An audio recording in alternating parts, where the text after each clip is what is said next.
Welcome to the Capital News. I am your host, Alex Karitis. Today is March 28th, 2019. Thank you so much for joining me. I hope everyone is doing well. So what happened in the markets today? So the S&P closed up 10 points. The Dow was up 92. NASDAQ was up 26 points, and the Russell 2000, the small cap index, closed up 13 points. Oil was it's still around $60 a barrel, so not much movement there.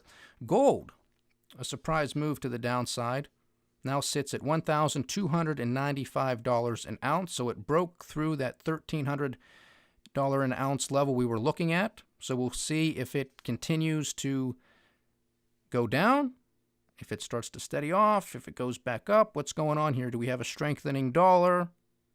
Is the safe haven not as safe as it was the other day? Are we moving back into risk assets? What's going on here? And then silver was also down rather big too. It dropped below below $15 at one point during the day, but now sits right around that $15 an ounce mark. So what's going on with the precious metals? There's still a safe haven in my book. I think any type of pullback of this magnitude, if you're somebody who likes to own gold and or silver, it might be a good time to maybe accumulate a little more. Because I think over the long term here, I think people will look at gold and silver as safe haven assets. They will look at these precious metals as a hedge against inflation, and the prices are likely to increase as we move forward. So don't be afraid on these pullbacks. It might be a time to sort of dollar cost average into some of these precious metals if that's something you like to do. So try to look at everything as an opportunity. Again, sometimes you have to be patient and wait for those opportunities, but here might be an opportunity. 10-year Treasury was up a little bit of a reversal. Now sits at 2.389%. And we have the VIX, which was down about 5 percentage points today. And as I'm sitting here now, the Nikkei, the Japanese markets, are up 200 points, and the Hong Kong markets are up 170 points. So a little bit of optimism on that side of the globe. Of course, I think a lot of that might have to do with, again, continuation with optimism on U.S.-China trade talks. I am getting very, very tired of hearing about this. I'm getting very, very tired of speaking about it, quite frankly, because I feel like we are being lied to. Something is not right. Something is not right, because we were told that they were supposed to meet, they being President Trump and President Xi of China, were supposed to meet in Mar-a-Lago in Florida to have a signing ceremony, iron out the last details of the deal, which was supposed to be historic and magnificent. That did not take place. Then we were told by Larry Kudlow, an advisor to the president, that, now it's going to be the end of March, maybe April. Well, that doesn't seem to be taking place either. And now there's no deadline. Now there's just no commitment whatsoever to having this thing finalized. But they continue to talk, so that's good news. That's how the markets want to look at it. Again, the markets are just grasping at air. They're looking for anything, any sign of hope. It ain't a strategy, but we're in the world of Oz. And so anytime that they need a little kickstart to the stock markets, that's what they do. They just peddle somebody out there from the White House or from the Capitol in Beijing. Somebody comes out and says, yeah, the talks are fine, and then the markets rally. That's what takes place. That's what's going on. So don't be surprised by this. Now, another thing that we saw today, and I spoke about this also on the political podcast, was President Trump was out there tweeting that OPEC needs to get the price of oil back down. Oh, well, we told you, folks. I told you this was going to happen, because you can't have it both ways. You can't have it both ways, Mr. President. You called for a weaker dollar. Well, if that's what you want, and if that takes place, you're going to have higher oil prices, especially when you have OPEC and Russia committed to reducing their production. So you're going to get higher oil prices. That's just the nature of it. Now they're around that $60 threshold where they've been. They are likely to go up because you're going to continue to see those cuts from both OPEC and Russia. You still have the geopolitical turmoil down in Venezuela, which is obviously a major oil-producing state. So the supply picture for the oil market is not looking good for lower prices, at least not in the near term. Again, longer term, I think these prices are going to go down. I really do, just simply because the demand side of the equation is not going to be there. And I think, as we have had the discussion, especially yesterday, in regards to the potential for another currency war, so another race to the bottom, with all of these countries around the world, especially the major countries around the world, trying to devalue their currency to make their exports look more attractive around the world, you're going to have a race to the bottom. And the U.S. dollar is going to be the best-looking girl at the dance. So you're going to have a strengthening dollar. You're going to have weaker demand because of the global slowdown story. So I think, net-net, as we move along, the prices will come back down. But not because of the generosity and OPEC and or Russia being nice and kicking on the production in overdrive. It's just not going to happen. It's not going to happen. So we knew this was going to happen. And here's the other thing. This is no coincidence either, because there was some news that came out today. It's hard to keep track of all these dates and all of the economic news and releases and everything that takes place. But I know we had the discussion previously that the revised fourth quarter GDP figures were going to be released on March 28th, and they were. And here's what we have. The U.S. economy advanced at an annualized 2.2% on quarter in the fourth quarter of 2018, well below a 2.6% growth in the previous estimate, and 3.4% in Q3 of 2018. Personal consumption expenditures, state and local government spending, and non-residential fixed investment were all revised down. Considering full 2018, the economy advanced 2.9%, the most since 2015, and above 2.2% in 2017. So on a year-over-year basis, and obviously, like we just stated here, the most, 2.9%, has been the highest since 2015. However, you're at 2.9. You're not at that 3% level that the president was bragging about, not the 3.1% that the president was previously bragging about. 2.9. And you have personal consumption expenditures to the downside, state and local government spending to the downside, and non-residential fixed investment to the downside. No surprise to us.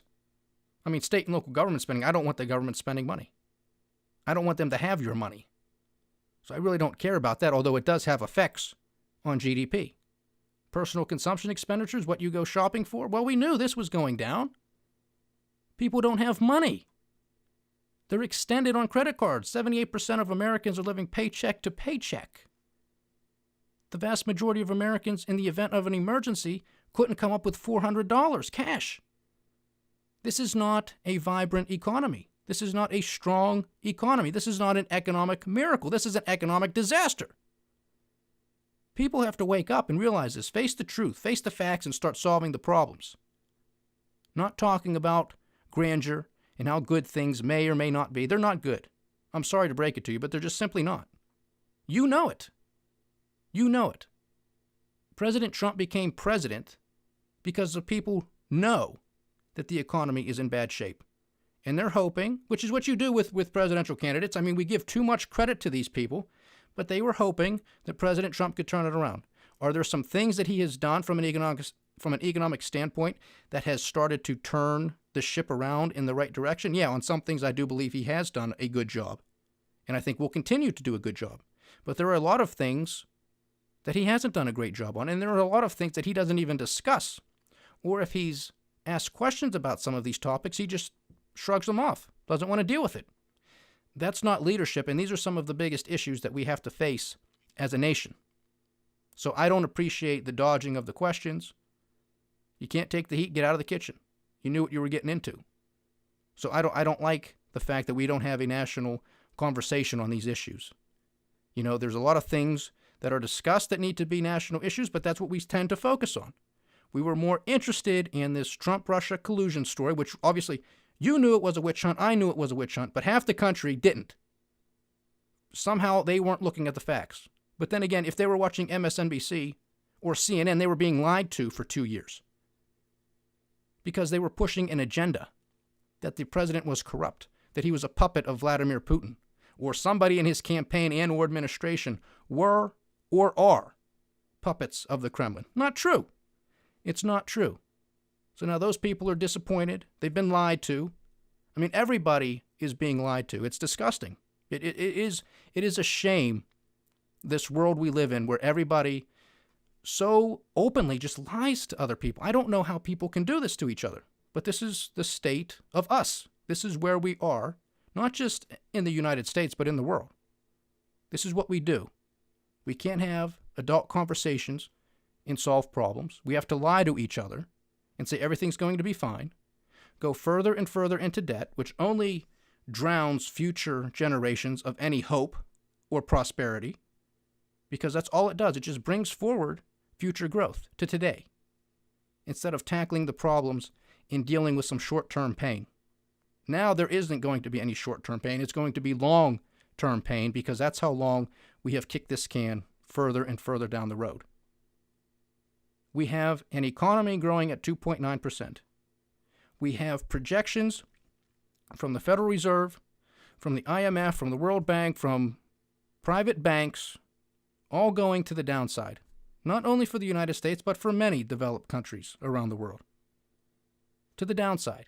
We are at the end of a business cycle. We are at the end of a credit cycle. We have trillion-dollar budget deficits. We have $22 trillion in growing in a national debt. No conversation. No conversation. Not on the Democratic side, which I don't expect them to talk about it because they're fine. They want a Green New Deal that's going to cost $100 trillion. It's going to completely destroy the economy.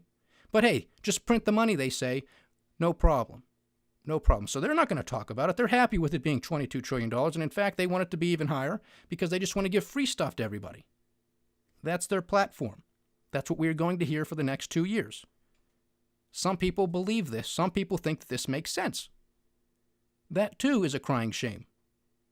Because you don't need an economics degree to understand this. You just need some common sense. Unfortunately, common sense is not common. So we are going to have a lot of people voting for this nonsense. I just hope and pray to God that they don't make it in there. At least not this time. I mean, I can definitely see it happening somewhere, some point down the future, because this is the trend of, I don't know what you want to call it, the American consciousness. This is where we are. This is where people are going. People are on drugs. They're drinking something. I don't know what's going on. How they can buy into this, that all of these things are rights, and all of that stuff then therefore means that it is free. I mean, I cannot square that circle for the life of me. I can't. I just gave a good breakdown of healthcare on the previous podcast, the geopolitical podcast. Check that out. Because this is where we are. This is where we are. And let me also tell you where we currently stand. Again, going back to my friend here, the U.S. debt clock. Check it out, usdebtclock.org. So, as was just stated, U.S. national debt sits at $22 trillion. Now, here's what I want to get into, because this goes over with the Medicare, Medicaid, Social Security discussion that we are not having in this country. And I don't know if we're going to have it, other than to hear that Medicare for all. That's pretty much all we're going to hear.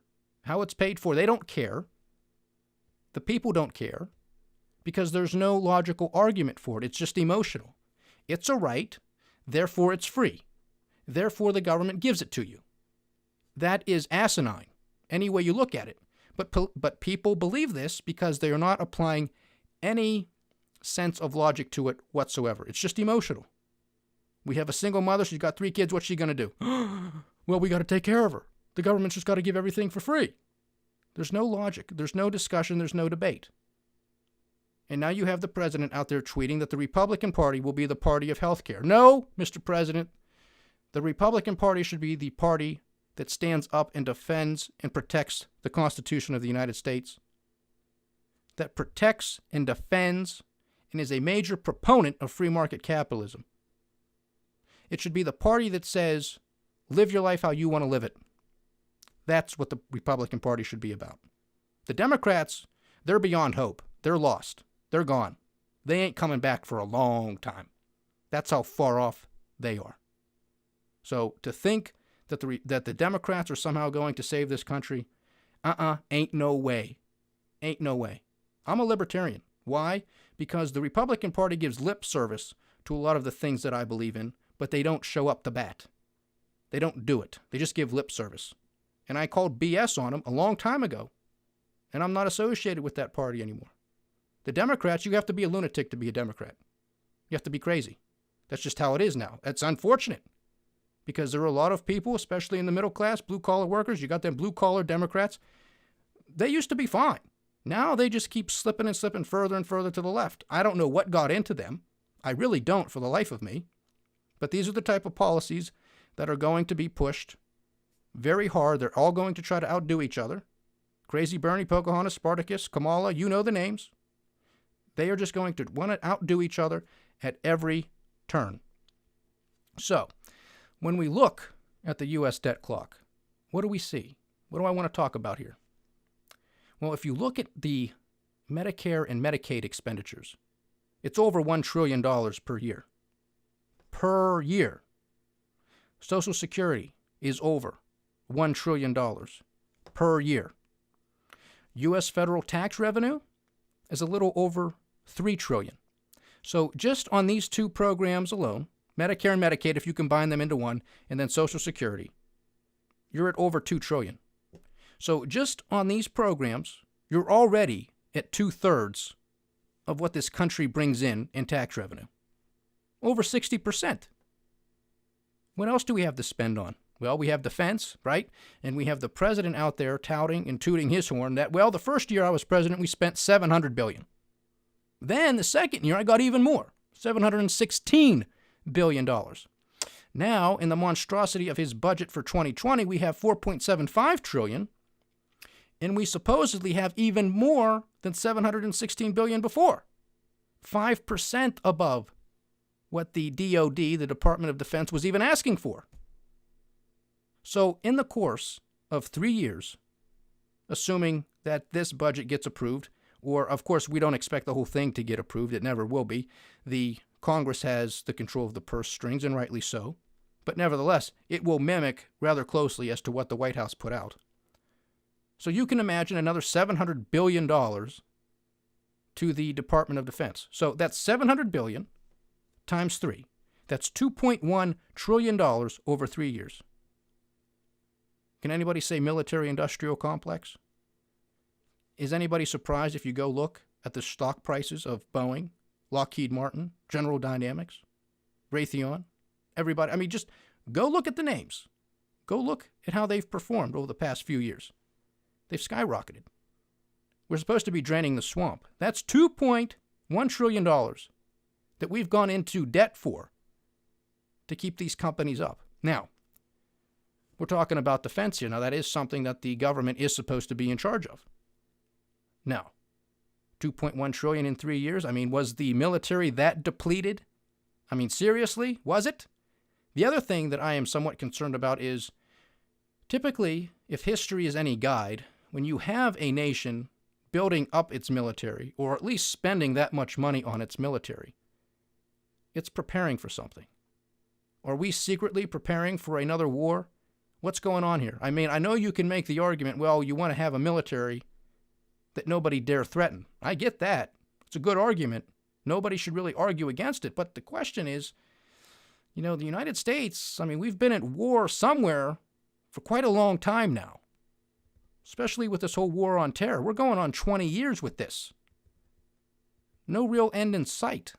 I mean, hopefully we get out of Syria, but we're still in Afghanistan. We're still toiling around in Iraq. Now we're going to go, I mean, we're going to stage an outright coup in Venezuela. I mean, what's going on there? You have Israel back at it again. Are we going to have to go to their rescue? What's going on with Iran? You know, I mean, what's going on here? $2.1 trillion over the course of 3 years. Are we preparing for something? It's just a question I'm putting out there. I don't know the answer. I just know $2.1 trillion is a ton of money. A ton of money. Where is it going, and what's it all about? Just posing that question. But now, if you add Medicare, Medicaid, Social Security, along with this $700 billion in defense that we've been spending, you're there. Those are our tax receipts. Now, everything else that the government spends money on, welfare transfer payments, the net interest on our national debt, which just keeps going up, by the way, federal pensions, and all of the other departments that exist, Department of Education, Department of Energy, Interior, Commerce, EPA, all of them. Where's all this money coming from? Well, you and I are paying for it with inflation because that's how we pay for it. We put ourselves, our children, our grandchildren, our great-grandchildren into more and more debt every day because we can't have a conversation to get this thing straightened up. And I've told you many times here on this podcast, and I've told you that it's in our book, The Cynic's Guide to Investing, that if we didn't have an adult conversation, a national conversation, to get this stuff squared away, and we can, by the way, we can have the conversation and we can get it done. But the politics are just disgusting. We are at each other's necks. Nobody wants to have a civil conversation.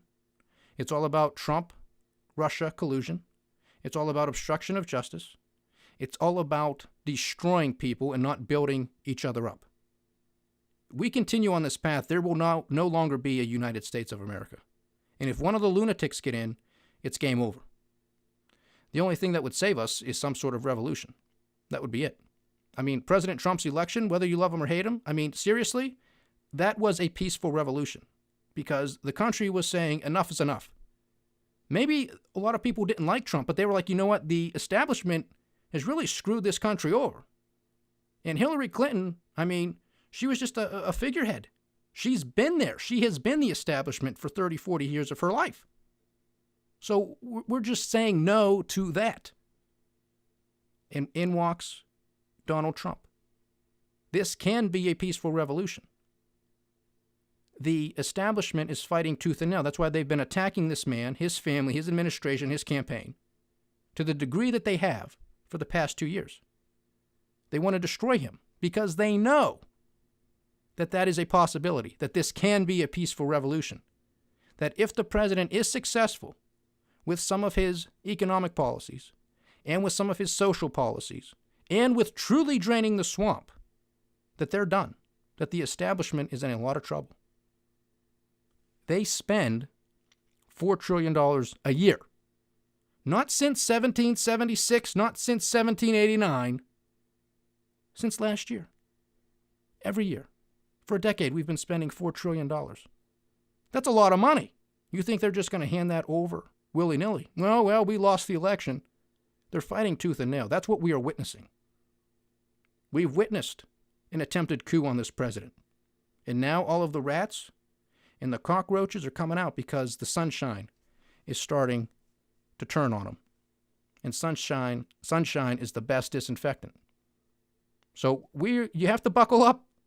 It's not just political, it's economic, it's everything. This is us. This is the United States of America. We have three things. We have Medicare, Social Security, and defense. That eats up our entire $3 trillion. Right there, it's gone. Gone. Where's the rest come from? We got to borrow it. We have to borrow it.